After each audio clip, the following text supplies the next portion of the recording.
মসজিদে যদি ছোট বাচ্চা যায়, কিছু মুরব্বী আছে দূর দূর দূর। আশ্চর্য কথা, একটা বাচ্চা ঢুকেছে, আপনি দূর দূর করতেছেন। ওরা কি কোনো বিশেষ কোনো প্রাণীর বাচ্চা? মানুষের সন্তান, আপনি চোখ মোটা করতেছেন। প্রথম কাতারে বাচ্চা দাঁড়াইছে, তো আপনার কি হয়েছে?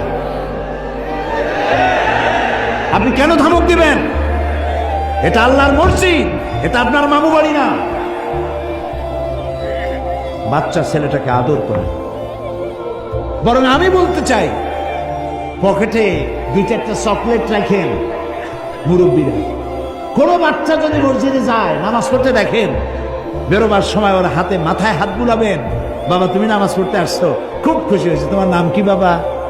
নামটা শুনলেন, হাতে একটা চকলেট ধরাই দিলেন।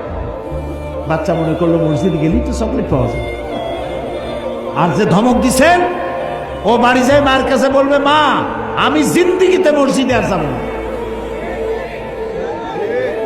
ওর কলজা ছোট তো, আপনি বাচ্চা ছেলেকে কতটা ধমক দিবেন, কতটা চোখ মোটা করবেন, তার একটা মেজারমেন্ট থাকতে হবে।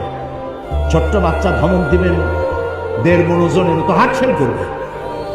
বাচ্চাদেরকে মহব্বত করবেন, যুবকদেরকে মহব্বত করবেন। এটা আমার কথা নয়। মান লাম ইয়ারহাম সাগীরানা ওয়া লাম ইউআক্কির কাবীরানা ফালাইসা মিন্না। রাসূলুল্লাহ বলেছেন, যে ব্যক্তি ছোটদেরকে স্নেহ করে না, বড়দেরকে সম্মান করে না, তারা আমার দলভুক্ত না, আমার উম্মতি না।